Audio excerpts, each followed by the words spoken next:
Hello everybody and welcome back to ETS Reacts, and today we're back with Witch Hat Atelier episode 13, Forbidden Magic. And last episode was kind of the real start of the Serpentback Road arc, and I thought it was going to be a little bit more hype than what it was. Like, it really was centered around Reach and the NPC bro. And not that I didn't like it, right? Like, it had the cool emotional overcoming of like the nervous habits that the NPC guy had, but I thought it'd be way more centered around the invisible witch, forbidden magic, which seems like this is the final episode, right? And it's gonna be something in the title is forbidden magic, so I think we're gonna get maybe a deeper reasoning and an answer to my question of like, what is the goal of the forbidden witches? Like, what is their purpose? What is forbidden magic all about? Why are they so after Coco? Kind of all these things that are still kind of rattling around in my head, and maybe this episode solves it a little bit, kind of leaves you one a little bit more heading into season 2 probably. So I'm excited. Maybe this will answer a couple of my questions. So let's wait no more and let's get it. Look at him having fun, not a care in the world out there. That might switch up quick when other Master's hat comes flying in here. Whoosh! That animation was sick. Witch Hat Atelier has some amazing animation. Like, Bug did some crazy work with this. Weren't me all scared? Now look at him hiding on Kiefer's shoulders. Oh, Coco freaking out. Her spell almost sent Agate and Kiefer flying off a cliff. Oh, Agate liked her spell. Oh, Coco. Coco's all like, Agate really loved my spell. Oh my god. And then he was also saying there that, right, the straight lines, that's what Coco's really good at. So the flying shoe must have like a lot of straight lines on like the half side of the shoe. She's in her own little world. I'm a smarty god. Like, she calls Agate smarty god too, but now she's calling herself smarty god. Uh-oh, here it is.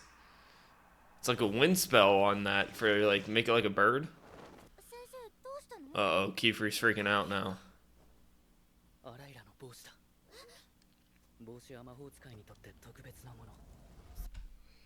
Is the path coming alive?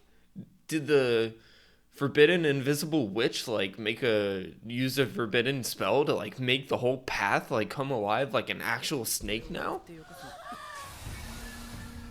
Whoa! The whole path's moving? So what's happening inside now? Still shouldn't be alive. Yeah, Brim. Look at this. This is giving me like straight flashback to episode 5 here. This reminds me a lot of it. This is by far. Oh, keep free. Oh no. Wait, Wormy went flying away. The other two can use their shoes though. Like, get your shoes together. So is the path alive now? Like, that's what my next question. What happened to these guys? If the path's all moving around now, like, are they fine?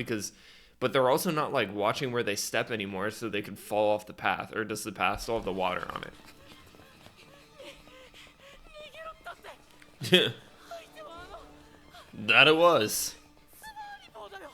Back to being a nervous wreck again. In negative. Oh, Reach is already on it. Oh, yeah, because this hides, his cloak hides everybody. Do we think this? Ugh, the voice actor. Me. You actually managed to hide from me, because that's about what I was about to ask that. Do you think this will actually work on the Forbidden Witch? I don't know. Probably not. I mean, they're a bunch of kids.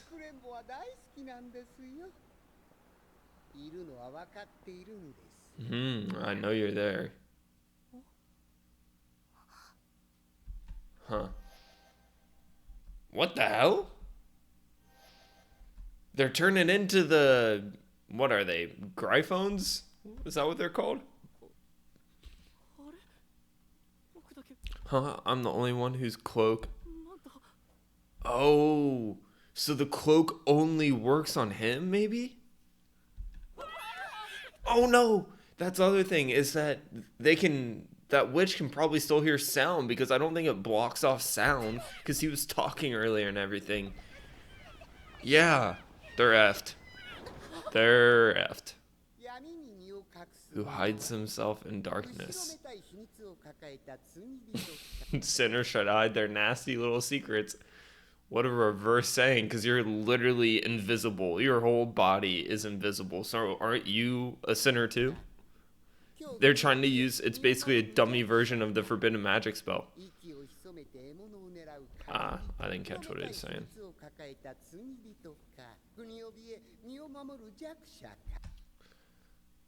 Aren't you just literally talking about yourself? Like you literally made your whole body invisible and you're trying to preach to them? Says you. Ooh, eyeball. So made his or her, I think it's a her, whole body into one gigantic eyeball? Ooh, the rolling upwards was nasty work.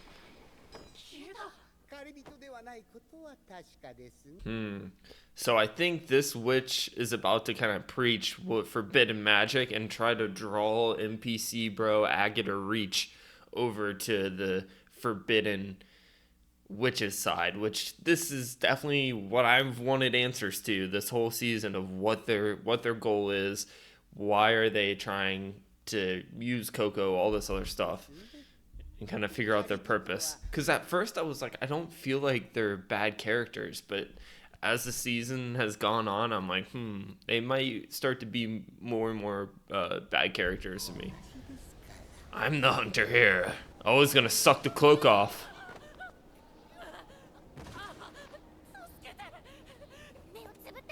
Close your eyes.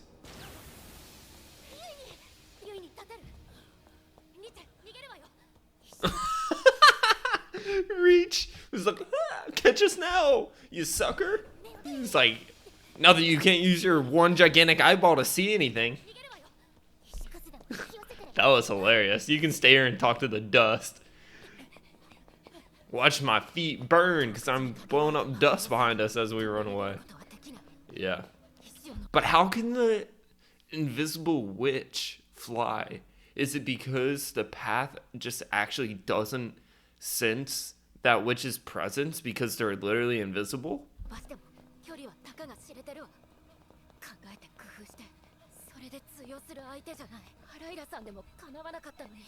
Yeah. Well, she got caught off guard and she wasn't able to write any spell or anything. Uh-oh, doubts. Uh-oh, path breaks. We need to extend this bitch quick. Extend it. Extend it. Create your own.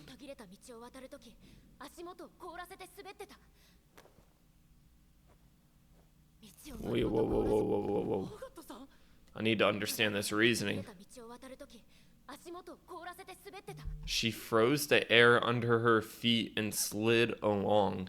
So you can create some sort of surface by it not having to be the path. So as long as there's like, you're touching some surface, but how does that work?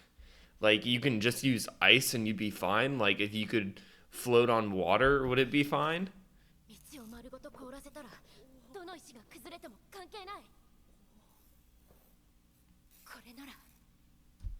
What is that? It's like playing Foursquare, but that's supposed to be like ice, the blocks of ice basically. Light blue. Crazy.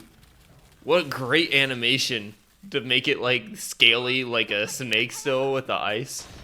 Wait, hold on. I love how it like still showed the glow of the seal during that as well. Makes it look like a real dragon instead of a snake. Slide on along, we're using this thing. We're going sledding. Get on. Get on. Why are you still worrying about those birds? This exam's over. Let them be. Ditch them. Oh, this is sick. This would be one crazy thrill of a sled ride. Woo! I get why your soul shoes so fast. Because my friend can draw straight lines amazingly, which boost our power.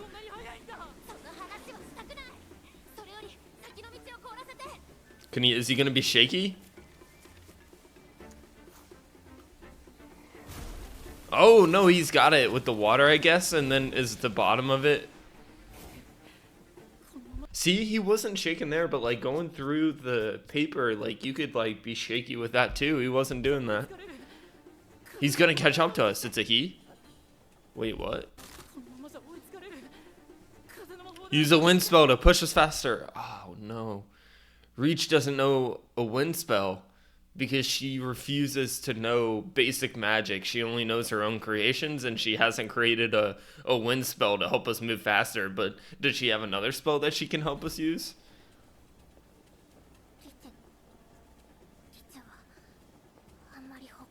Here comes the fault when you get into trouble, a real life situation. You can use mine. Wait, what did she? I don't know a lot of other spells, but how does that help her? How does using your book help her? Does he have a bunch of spells stored in there? But then why wouldn't he just close it?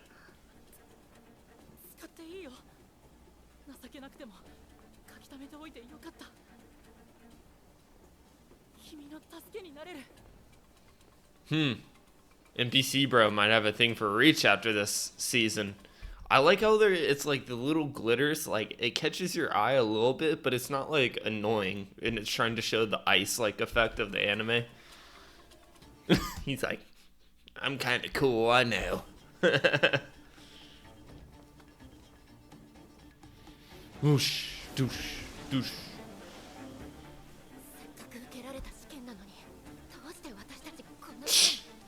If anything, this is like way better than the test, right? This is real life experience. It helps you figure out where your weaknesses are and where your strengths are, right? This may open up reach to being like, well, shit, I have to learn more spells, the basic stuff, because when we're in a pinch, I need to be able to know the air spell to boost us. And with agate, this is like real life experience. This is obviously if you live through it, right? But I don't think the Forbidden Witch's purpose here is to kill them.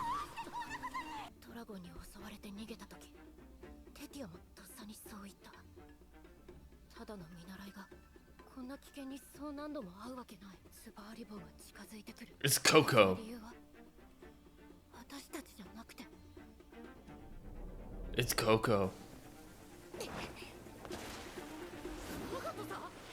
Wait, is she gonna go back and try to find Coco?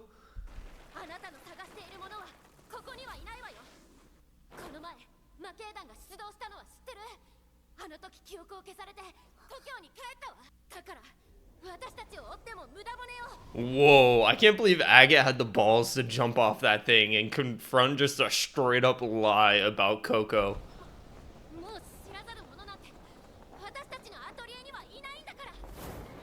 Whoa, creepy as fuck, this eyeball. Holy shit. Lies. Lies.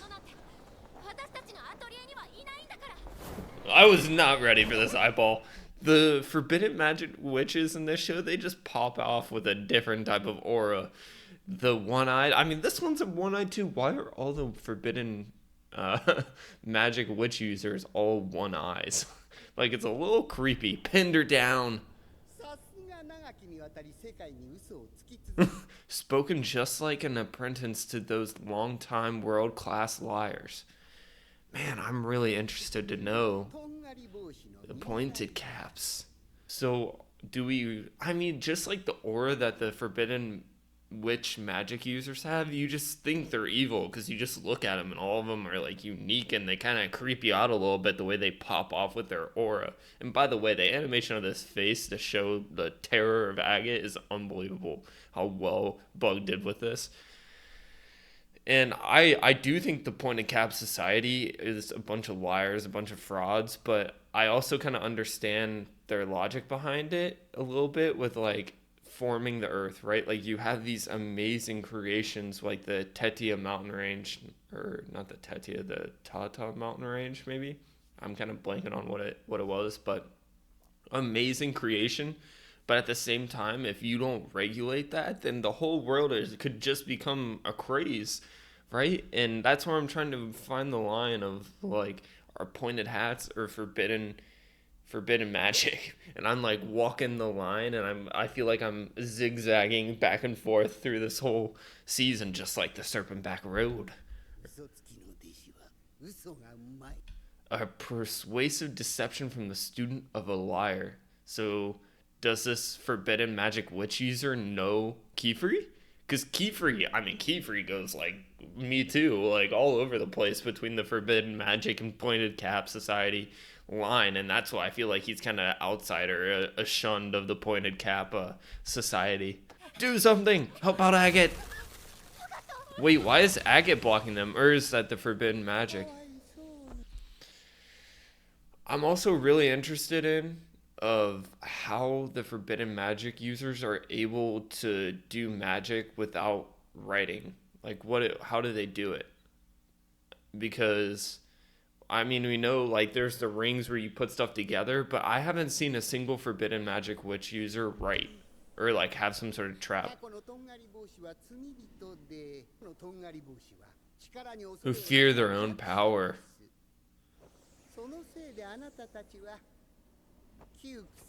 Stifled by their rules. Uh-oh, you're hitting the straight little heartstring on Agate's heart here of unable to expand your potential. That's why I think Agate is like the prime like candidate to move over to the forbidden magic users. But I think she's also too stubborn to go and do it. But that definitely hits home. Ew. What is that? Salvation lies in forbidden magic. Will you come to the dark side, Agate? Remain a child forever. This is a very convincing argument for Agate to go over to the dark side, the forbidden side. Is NPC Bro gonna shout out? Or is this hitting home with NPC Bro too? Because I really think this could hit home with NPC Bro.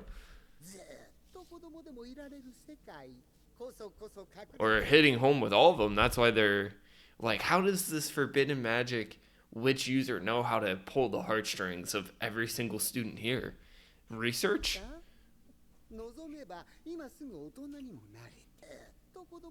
Remain a child forever. Directed at Reach.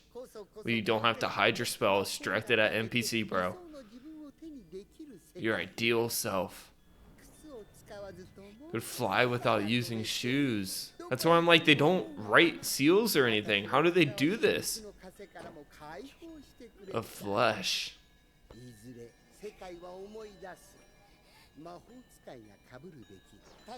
We're meant to wear. Brimmed? We simply seek to hasten that moment's arrival. Because, right, the original brimmed cap witches, it's the one that we always think of. Halloween, people go, they put on their little brim caps, and they're like a witch for the 20th Halloween in a row. Where the pointed cap society shunned this hat, which must have been like the OG hat, right? And they tried to conform everything to their rules, to the regulation.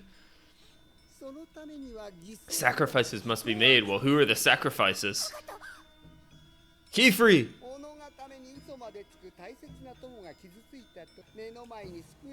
Oh no, she's broadcasting this to Coco? I still don't understand though. How was Coco the key to all this, right? How does the outsider really have this much pull?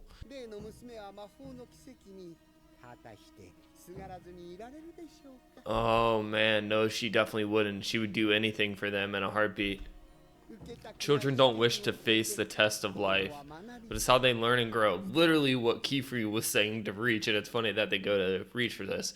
But it's funny because Kiefer's trying to teach his apprentices but to the brimmed cap, which is their apprentice, is Coco for some reason.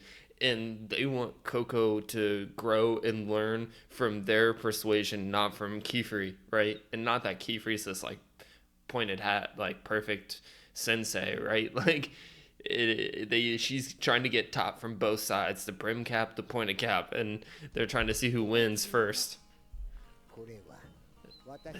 Test for her. Snap an arm. The perfect subject. Ooh. Uh-oh, injecting ink within her? Ooh. Oh, she's gonna tattoo a seal on her? That's why the ink?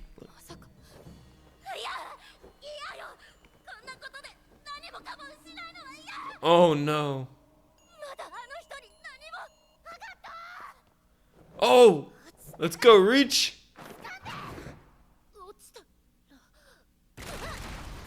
What? What were they doing during all that to explode? Oh, well, yeah, obviously there's a spell to make everything dust. So Reach was already working in action to cut off a certain portion of the bridge and then throw this thing for Agate to catch. Well, she can float, so, or the witch can float, so I don't know how that's going to be really helpful. It's going to break or no? Nice! Good work, but did they just knock themselves unconscious? No.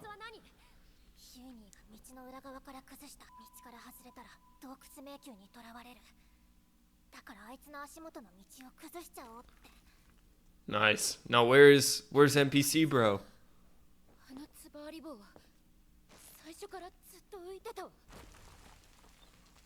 Huh? Bye-bye, NPC bro. It was nice knowing you, but you're a goner now. You had to either turn to the dark side or die. It was one of the two, I feel like.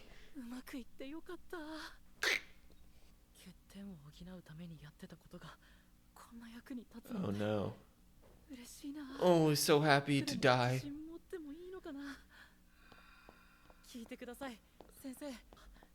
Oh, this is asking for it right here. As you said, it was.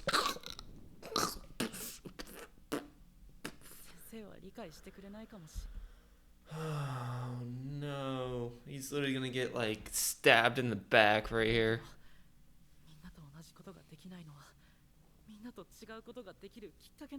They're dragging this out.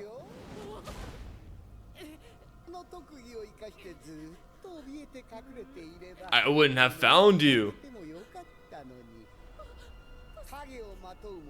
What? Those who cloak themselves in shadow should have more of a dark side.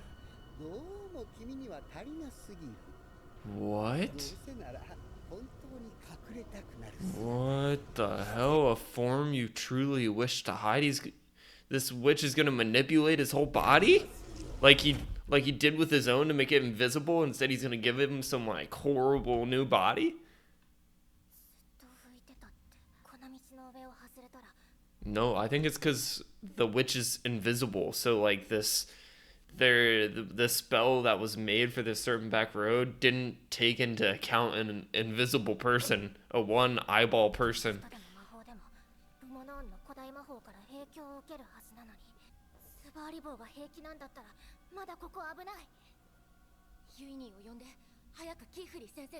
EUNI! Aww.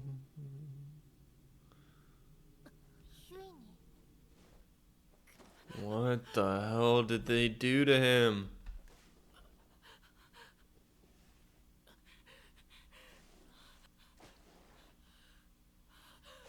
Oh no, what'd they do to poor NPC bro?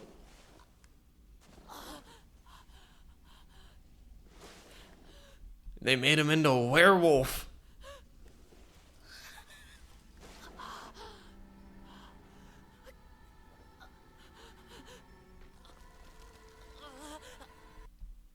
What even is that? I can't even tell what that is. What the hell? They're making him into a wolf.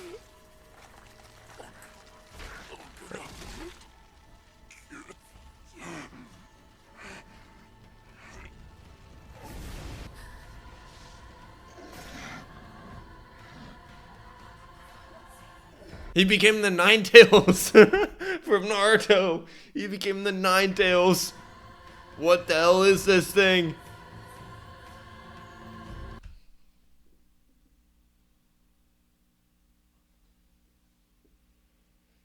Alright, I still see Uni in like the face of the wolf, but what are all the eyeballs? And in the Forbidden Magic Witch, they love their eyeballs. I don't understand it.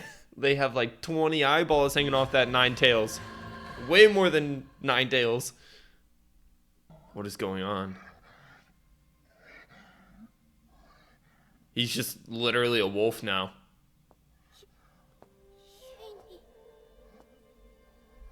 Can he talk?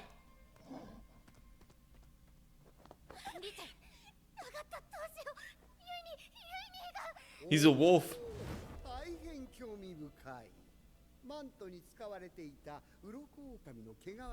To think it would use to integrate the scale wolf fur used to make the cloak.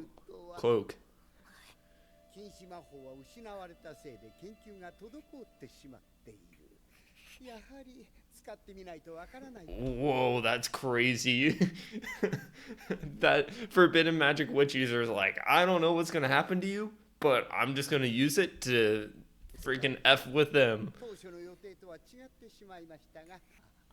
Just to be like, I'll make you ugly. Because I think this Forbidden Magic Witch definitely had an insecurity about their own body or looks. So guess what they did? They made themselves invisible besides one giant ass eyeball. And now they just want other people to feel the same pain that they did in their life. And that's why they went to the dark side. Tell them, Reach. Be my guest if you can do it. If you come to the Forbidden Magic side, you can save him. Weird. Just dips after that. But this won't have an effect on Coco. I mean, it will, because Coco cares about everybody, but it would have had a way bigger effect on Coco if it was like Agate. And then Coco would have done anything to save Agate. For this dude, she'll still try to save him, but I don't think it's like this big pressing of an issue. Like, it's more pressing for Reach and Agate, though.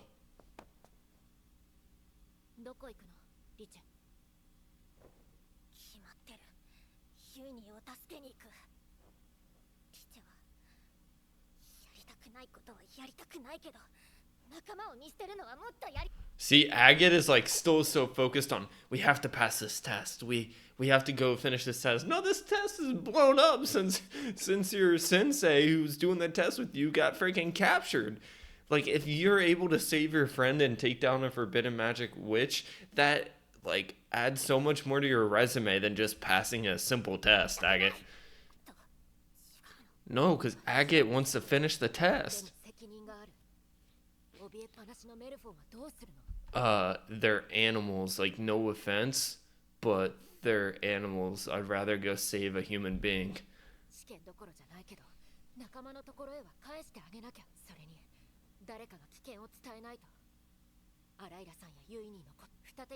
But people already know, like, Kiefer already knows, Coco, Tetia, like, all of them already know because the hat went flying out, but I don't know if they know about the hat. But now I see the little bit of light coming in from this photo, and is this where Kiefer and them fell? Because I don't feel like there should be light in this thing.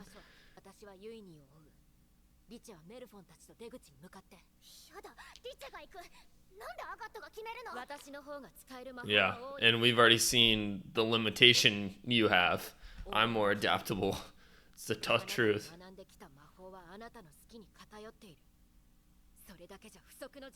In unexpected circumstances. It's very true, though. Other than her personality, her personality is way better to help calm Uni and BC Bro than Agate's. Let's be real.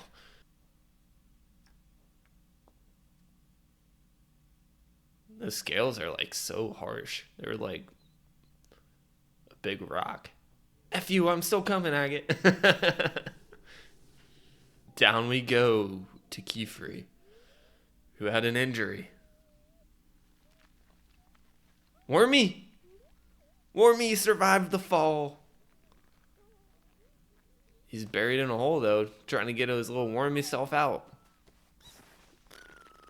What was that sound, Wormy? Oh, it's such a dark episode. You're the ray of hope.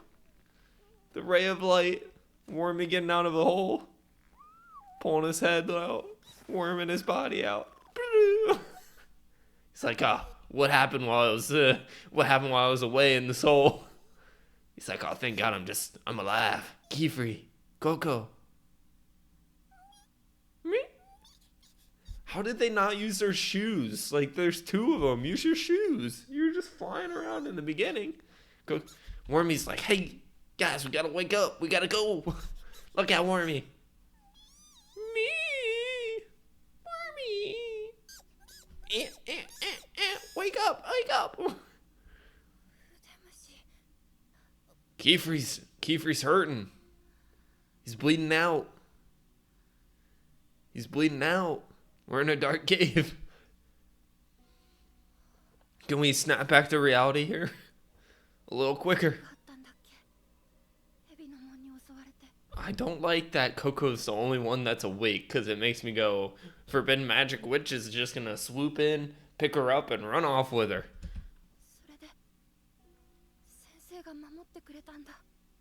Damn. Now he looks like a broken, beaten bird. I'd be a little bit more careful with him. God, he got freaking hammered by a rock and the side of his head's all mashed. Wow, really? Oh, he's waking up. Oh! Holy shit, that scared the fuck out of me. Uh-oh. The string has snapped for Kiefer. Let's see what the hell is going to happen when the string has snapped around his apprentices and he's like going to be full on crazy loco.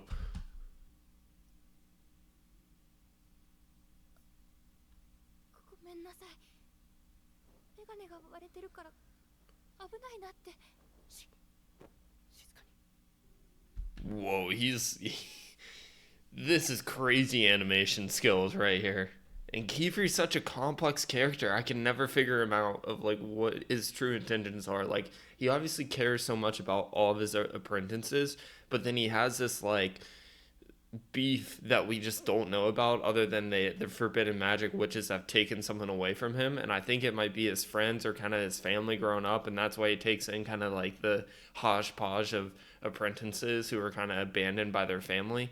So but when the string snaps, the string snaps.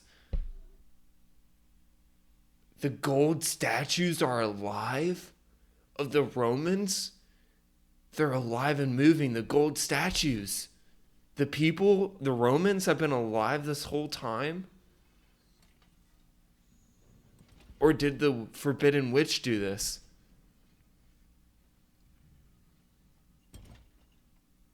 Are they gonna talk?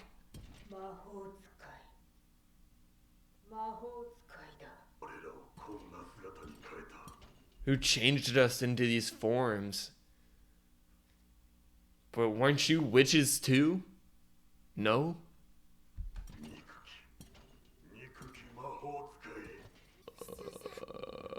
Those are the Romans, I guess.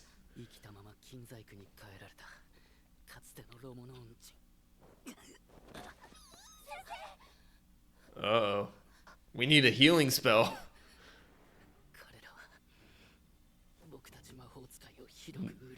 But they're witches. That's what I don't understand. Their own society did this to them.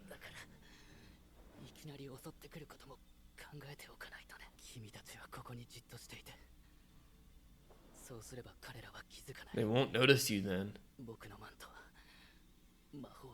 Oh, because they view them as the little like bird penguin things. The mirror phones or whatever they're called. Again. That's a banger line right there, Kiefer.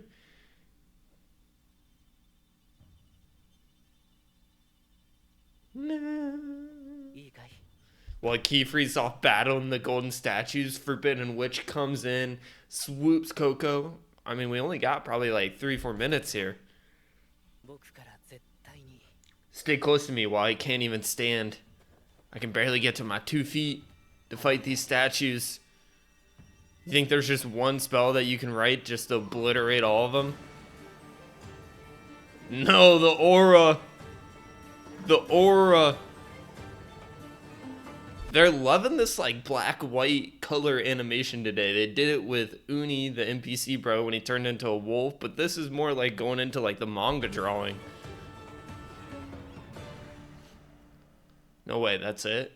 That's where we get left off for the whole season? Alright, that's season 1 of Witch Hat Atelier. In a crazy ending. It's like, man, how long are we gonna have to wait for season 2? We're gonna have to wait a whole year for that like cliffhanger of the Romans and what's happening with EUNI and Agate and Reach, and still not learning really that much about forbidden magic, even though that's the title of it, other than we already knew there's this big split divide between what the brim caps want and kind of what the pointed caps want. And I was kind of always like, oh, are the brim caps really that evil? And it really does seem that way, because it seems like they just go over to the forbidden magic side because of insecurities or wanting more power, or kind of all the like evil things that you think of. And so that is kind of sealed in my brain of, okay, we can say forbidden magic users are evil, and now we just kind of have to work on the pointed cap society to maybe make the regulations, or like how senseis treat their apprentices and how that kind of cycle works, and make that a little bit better, and we'd have a pretty good society going for us in this world. And now when I take a step back and you're just like, hey, let's evaluate Witch Hat Atelier season 1. I said this a couple times. I think episode 4 and 5 were really like, oh my god, this series is amazing. And then after that, it's been a little bit of a lull, like kind of one-off episodes where you're like, man, that was a really good episode, but it's almost like a filler. Like it didn't really like progress the like main point of the story of like Coco. Why is Coco such a key role in between like the Pointed Hat Society and the Forbidden Magic Society, where she was just a normie? She's an outsider to both. So how does she have this big a pull? How is she such a key person to the Forbidden Magic Society? I don't know.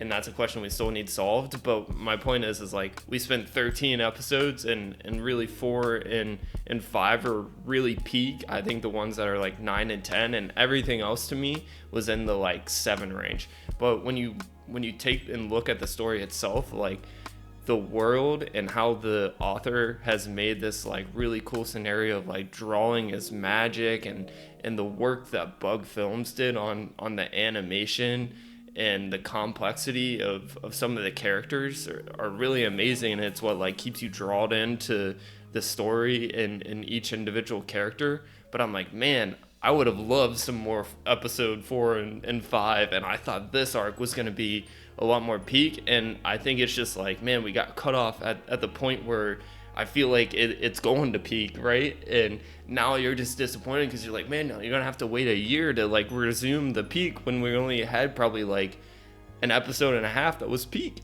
in the whole season. So I think that's my like one little gripe with it. But outside of that, the world, the storytelling, the characters, the animation, all of it was amazing. So that's ending my long-winded rant. If you guys enjoyed the reaction, please make sure to like and subscribe. It really helps me out. I appreciate every single one of you as we tried to build this community here from day 1 of January, or if you're joining from this video, I appreciate it. And thank you for watching to the very end, and I'll see you next time.